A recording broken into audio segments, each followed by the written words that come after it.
Hi there, my name's Vince from mymatevince.com, and in this video today we're going to try and fix this PlayStation 3 which has the flashing red lights.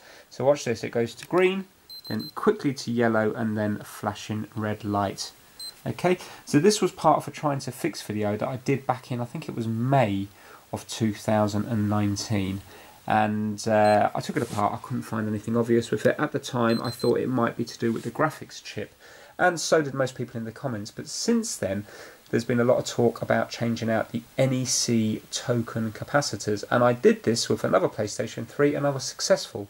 So in this video today I'm going to take this one apart. Most of the screws are already missing, and then we're going to take off all 4 capacitors on just one side of the board. So the top side of the board as you take it apart, so not the side with the chips on. And then I'm just going to replace them with tantalum capacitors, and we'll see if that fixes the issue. So there you go, can you see there? Right, so let's get this thing apart and see if we can get it working again. Right, so I'm just going to be fast forwarding through the dismantling because I want to make this video slightly quicker than my normal ones.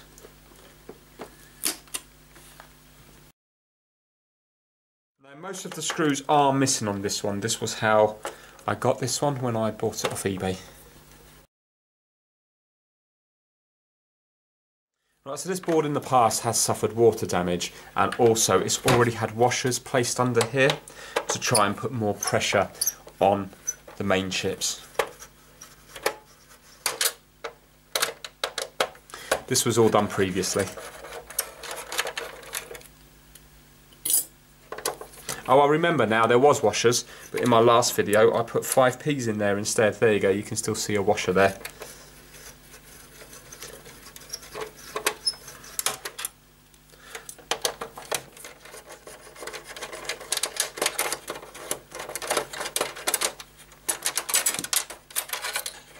Well, even if it doesn't work, I am now 10p richer, so that's a bit of a bonus. And if you're wondering what model number this one is, it is a CECHG03.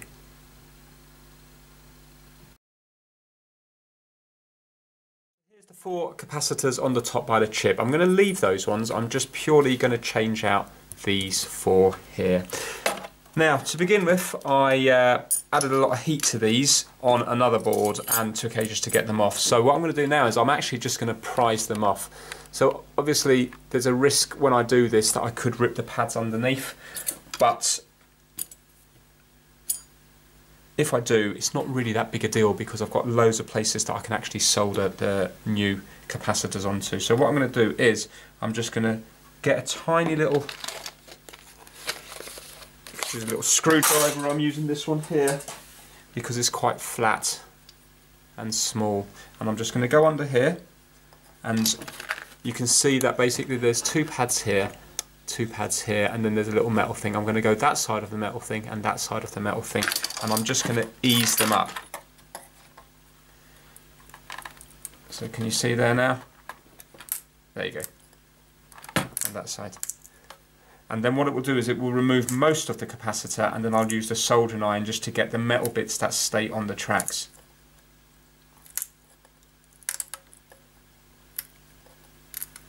Now I know this is a horrible way to do it, it's just that using heat is so hard to get them off, it takes ages. There you go, you see?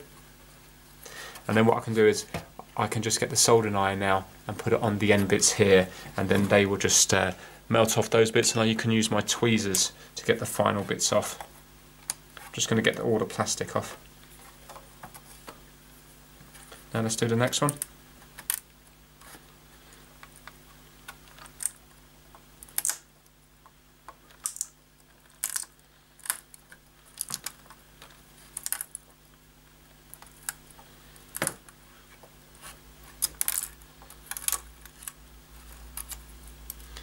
Okay, you can see they come off in all different layers.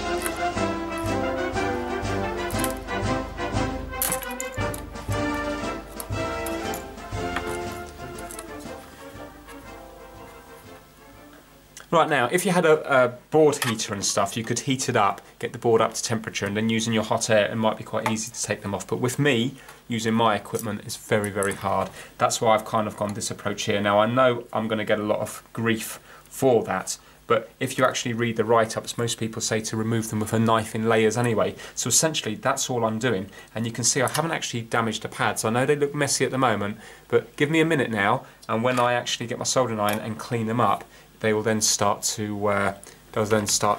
look good after that.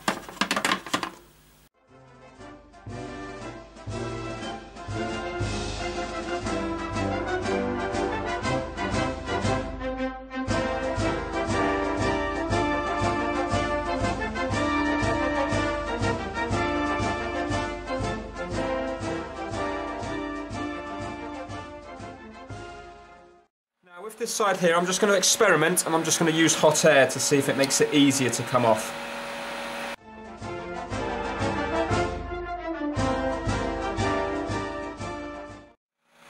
Right, there's no doubt about it, it definitely came off much easier using the hot air.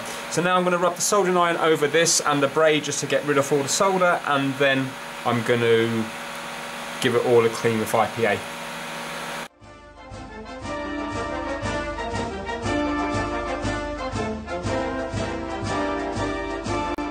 Using 99.9% alcohol to clean it up.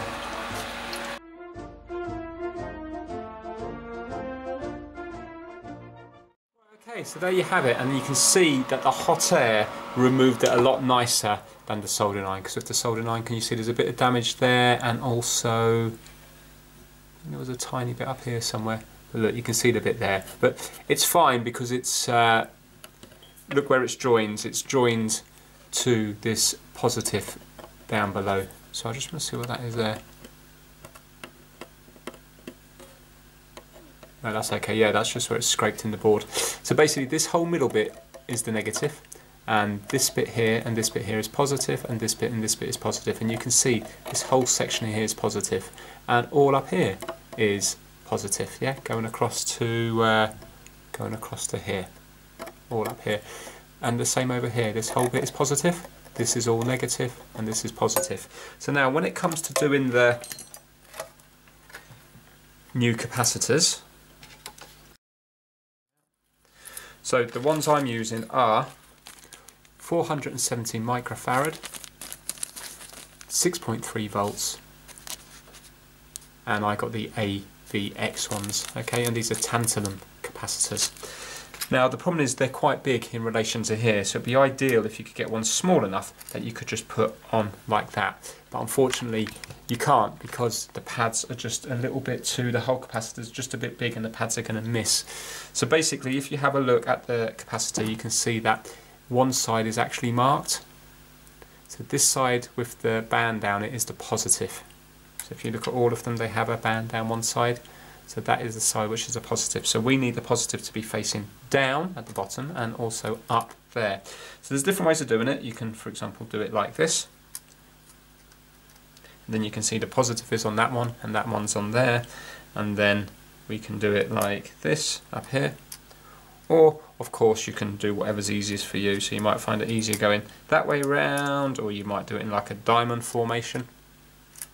But what I'm going to do is, because when I did it before, I just did them all staggered, and it didn't look very nice, and also I wasn't 100% sure whether they were definitely making a contact and weren't bridging across, because you can see at the bottom of the capacitor there's also, you know, a contact underneath as well, not just at the side. So what I'm going to do is, look, we know that this top bit is negative and this is negative. So what I'm going to do is put the negative rail nicely on that, and I'm going to scrape away underneath here. I'm going to scrape here, and I'm going to scrape here, this side as well, and do exactly the same on here. And then I'm just going to solder them like that, so they're nice and straight. And I'm going to do exactly the same up here. I'm going to do them like this, and you know, and like that. Yeah. So then that's going to be on the positive and that's going to be in the negative. So the negative is going to keep using the original rail, but I'm going to make new ones for these bits here. And then if there's any exposed copper at the end of it, I can put some solder mask on it. But what I'm going to do is, now you should really be just using a fiberglass pen to scrape away, but I'm going to do it very gently with this. I'm not going to use a huge amount of force, and I'm just going to basically scrape, hopefully, what I need. So I'm going to put that at the edge there. So I'm just going to be scraping this very bottom bit here.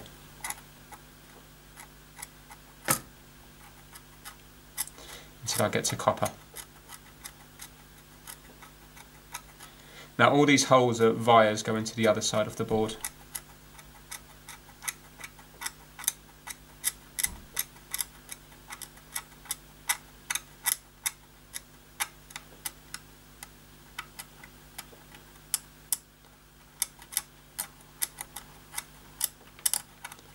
So if you're worried about scraping all the way through, just use a fiberglass pen.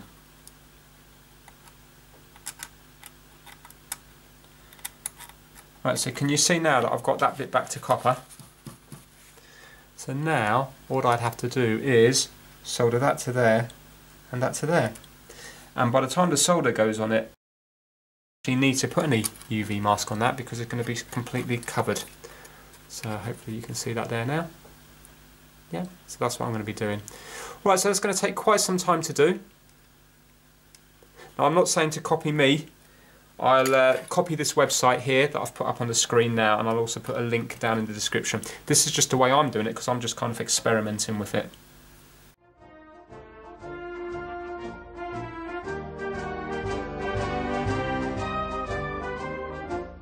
Break them all away now. I'm just going to clean them with some IPA. Right, so what I've done is it's not going to look very even, but I've gone on the places with the least amount of vias. So sometimes you've got no choice. But if you have a look, can you see here at the bottom here where I scraped the bottom one, there's no vias. Here I had no choice because you can see there was nowhere else to put it. Here, no vias. Here again there was a gap.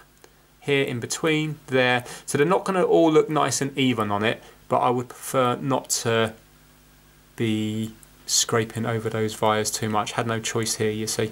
But here, can you see I've done it more at the edge and at the edge there. So now let's just tin up each of those homemade pads.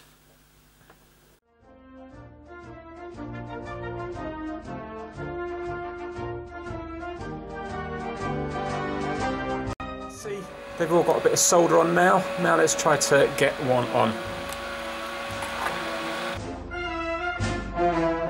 Where the other side is as well. On the negative.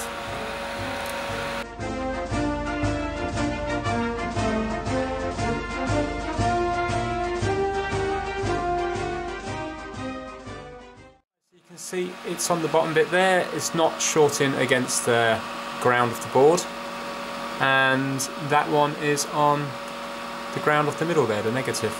So I think that's going to work okay. So now I have to do the same with all the others.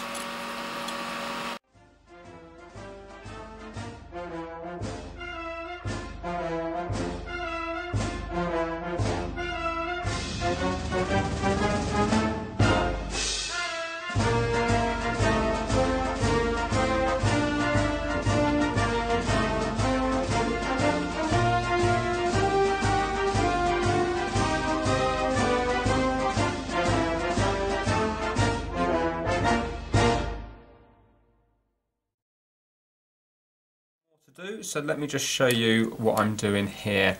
So I haven't been using flux, but if you want to use a bit of flux, that's absolutely fine because you can clean it all up afterwards anyway. So let's just put a little bit of flux on this one. There and there. So remember to put it in the correct orientation. And what I'm going to do just to begin with is I'm just going to try to get it roughly into place.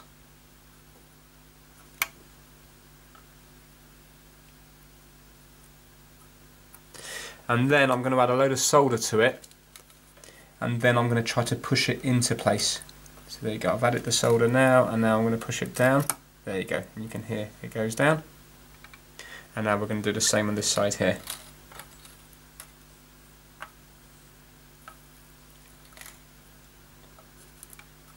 And push it down.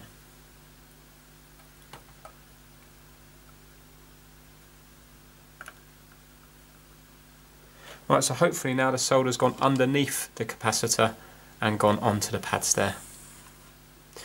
Okay, so now I just have to clean all this up. Now what I've done is, these are 470 microfarad each. The big NEC capacitors were 1200 microfarad, so I've put 3 on each of them. So I know it's recommended to put 4, but I've put 3. Let's see how we get on with that. 170 times 3 is way more than 1200. It is 1410, isn't it?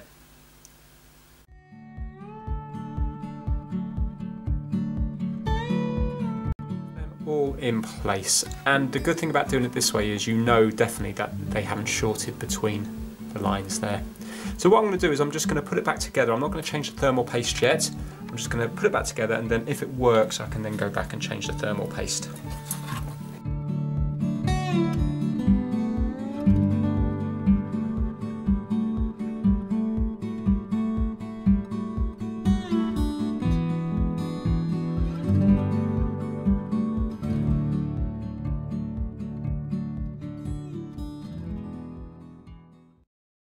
Okay, so we've got the TV on at the correct input. It's down here.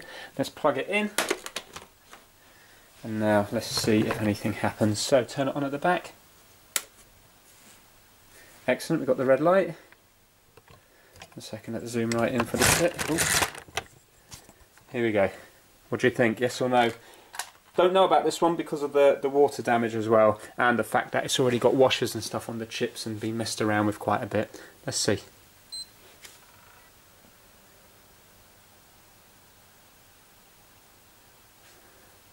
Amazing. Wow, I can hear sound. Can't see anything though. Do you know what that is? Maybe the last thing this was used on. Oh no, here we go, here we go. Wow. Amazing. Right, okay, let's pull the camera back a bit. Let's get our controller plugged in. This is unbelievable because I've already spent about 2 or 3 hours on this for the last video that I did, the trying to fix video on this back in whenever it was, March or May or something. This is unbelievable. I wonder how many of these have been scrapped over the years because people thought it was the main chips needing a reball. Right, okay. Be interesting to see the last time this was actually turned on. Can you read this screen? Yes. Set the time and date, okay. Well, actually we don't have to worry about that now, do we? System was not turned off properly last time it was used. System was not turned off properly last time it was used. This system will restart. Hold on. The system will restart. Check the file system and restore it if it is corrupted. If the file system is corrupted, it may take 2 to 3 hours to complete. Right, okay.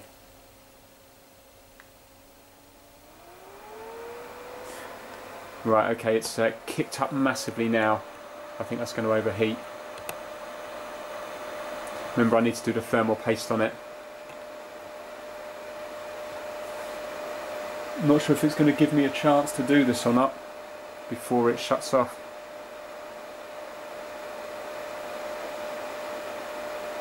Maybe I'll need to put those 5Ps back under the caps again because I'm pretty sure, I'm not sure if there was washers as well. I can't remember now, back on the original video, whether there was more washers under that or not.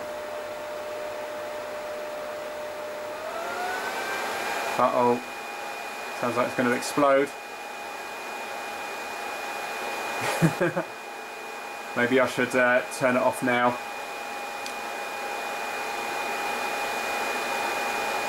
Right, okay, well it's definitely come up here. Let me turn off the thermal paste before it dies completely. There you go, owned by Carl. Turn off the system. Right, okay, I'm going to do the thermal paste. Listen to that. Wow. Right, okay, let's do the thermal paste and let's see what it sounds like after that. Maybe even when I do the thermal paste, because I'm thinking there is thermal paste already on there, maybe when I do it, it's not going to make a difference. Maybe the chips are already damaged.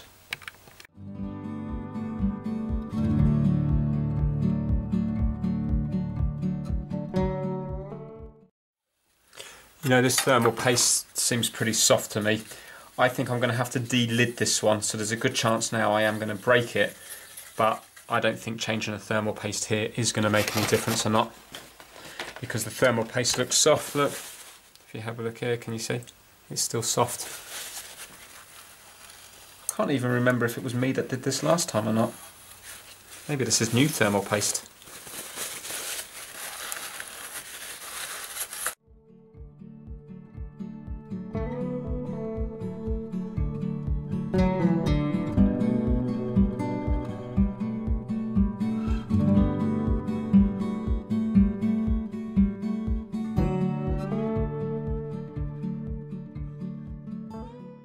So what I'm going to do is I'm going to put quite a bit of heat on the top here, and then I'm just going to start trying to ease it off like that, and then do the same for the CPU as well.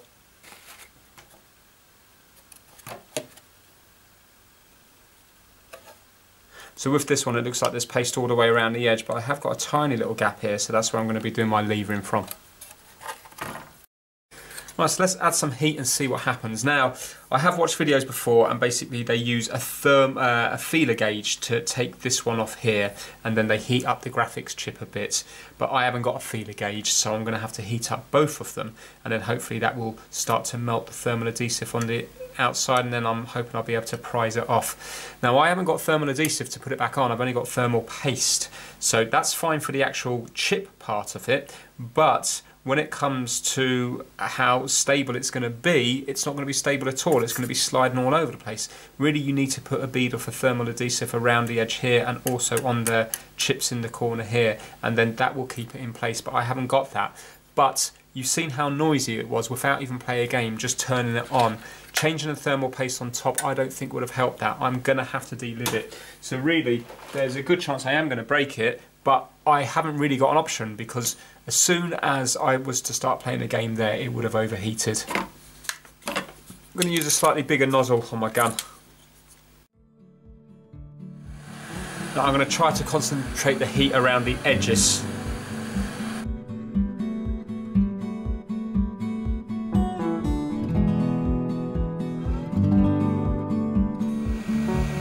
No, that's not moving at all, so I'm going to have to get some very sharp knife. Well, I mean, it's very hot. You see the size of the capacitors were starting to melt, but that's fine because these are just like very thin, brittle plastic.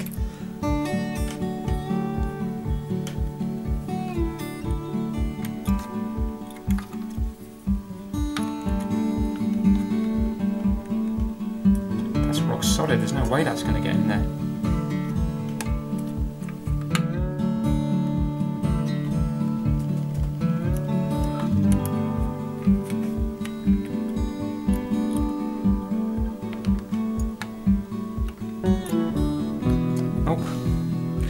I'm going to have to think about something else here. Got an opening tool for like an iPhone thing.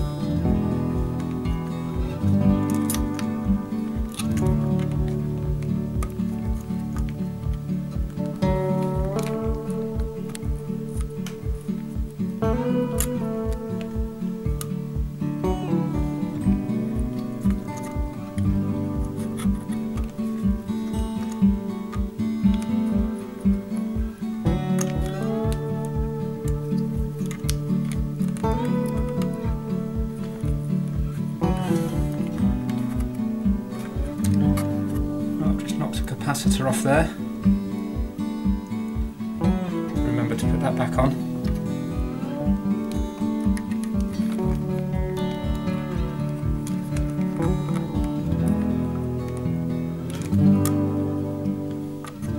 Now I'm just scraping up the board.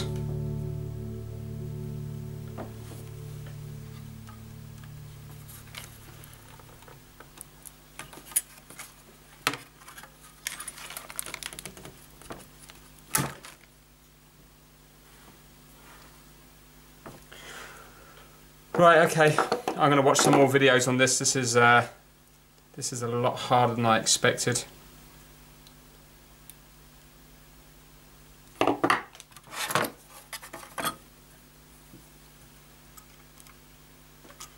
I'm not sure if I've had that one off before. I've had this one off, but I don't know about this one here.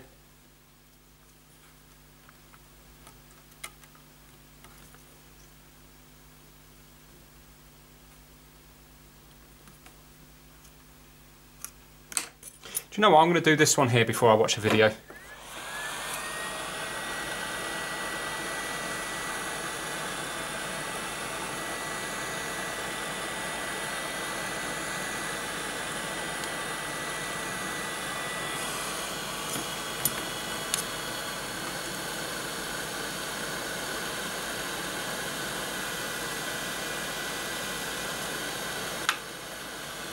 Right, see, that's lovely and easy. I wonder would I get away with it if I just did this and not this one.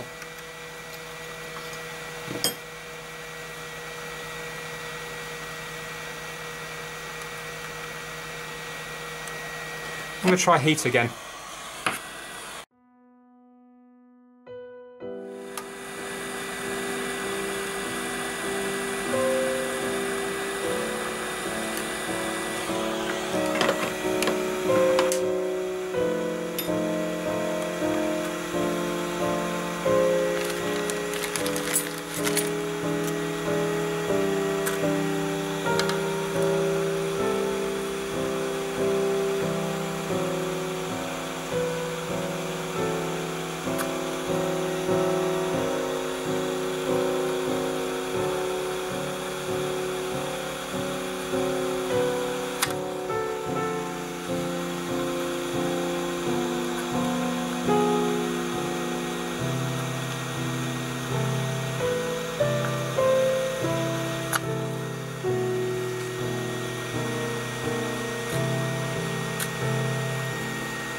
Yeah, another video I watched did just use something similar to this, so I'm going to give it another go. I'm just going to put a bit of a bend on it. There goes another capacitor.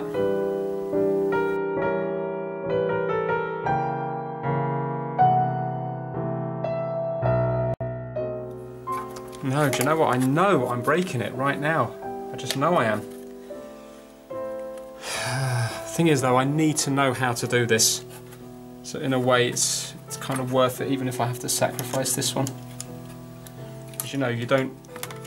Somebody can tell you or you can watch a video, but until you kind of do it yourself, you're never really going to know, are you?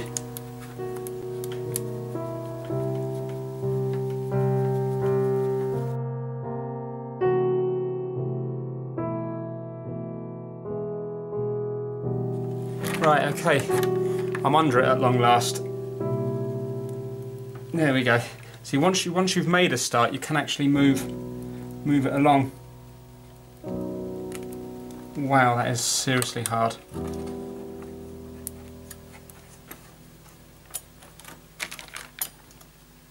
Yeah, okay, it's much easier now. It's just basically breaking into it. That is the problem. Look at that. Now you see that's...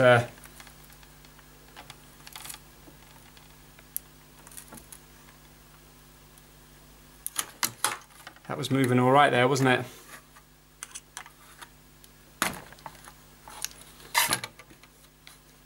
Okay, I dread to think what that corner is going to be like. That's how I was digging into. There we go. Wow. Right. Ooh. I've got a feeling I'm going to have gone through quite a few traces there. Look at that. I could be lucky. Look at the damage up here. Very bad. I might be lucky, but there's a good chance I've gouged one or two or more traces. Right, okay. Well, the thing is, at least I know how to do it now for future.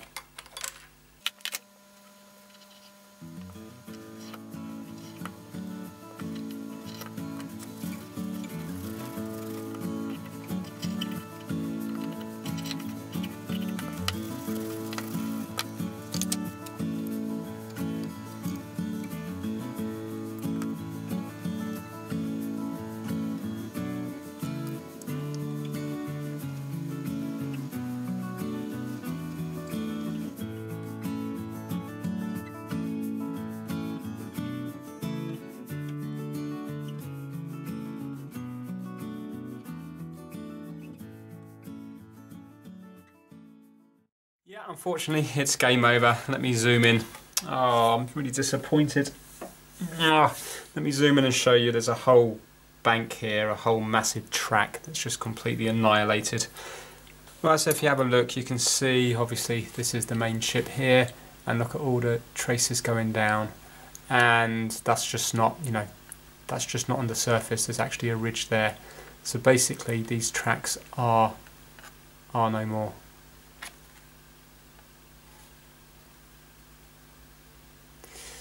Yeah, it's hard to see in this camera here, but some of these here I can still see like lines going through, and basically there's loads of little dots at the ends here which obviously go through to the solder balls that join up these tracks here. And a few of these I probably would get away with, but it's really very deep here. So there's no point in wasting my time on this now.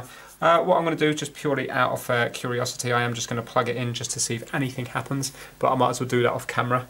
And then I'll come back and just finish this video off. I also damaged it up here as well.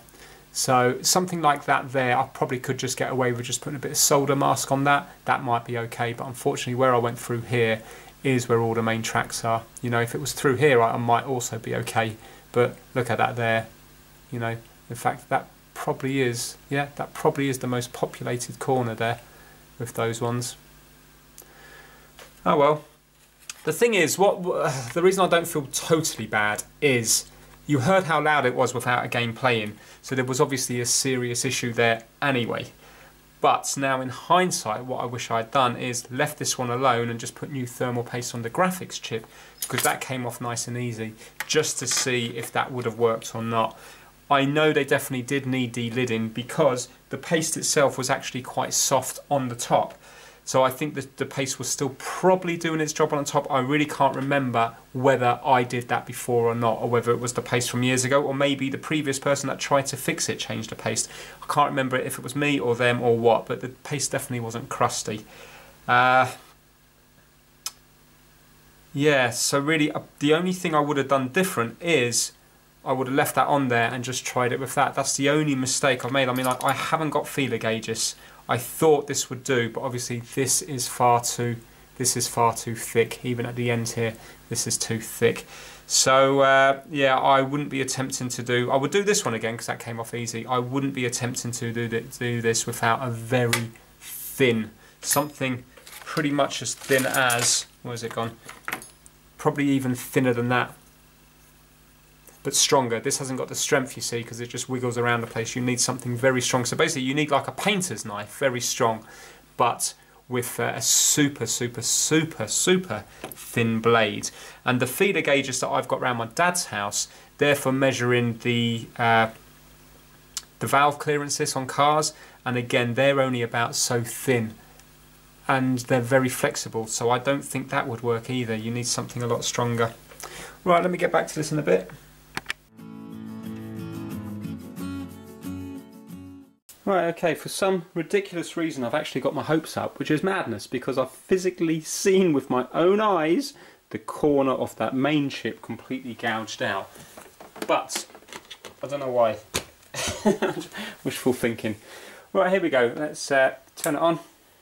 Okay, we've got a red light. Here we go.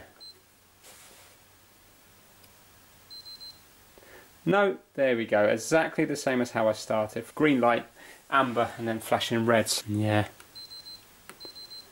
Oh well. Do you know what? I came close. I came close. Oh, I'm so gutted that I tried to de-lid that chip. Hindsight now, I wish I'd just put thermal paste on the graphics chip just to see what would happen. But you know what? I'm not so. I don't know. When I de-lidded those chips, the thermal paste wasn't rock hard. It wasn't like chalky and crumbling away. It was still slightly soft. I could wipe it up with a tissue, you know, and it would gather up. So maybe on this one there was a problem with.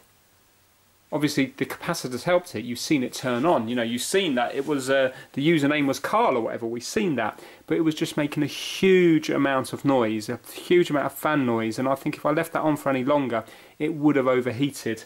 So I'm wondering whether there was always an underlying problem with maybe the CPU or the GPU on this anyway.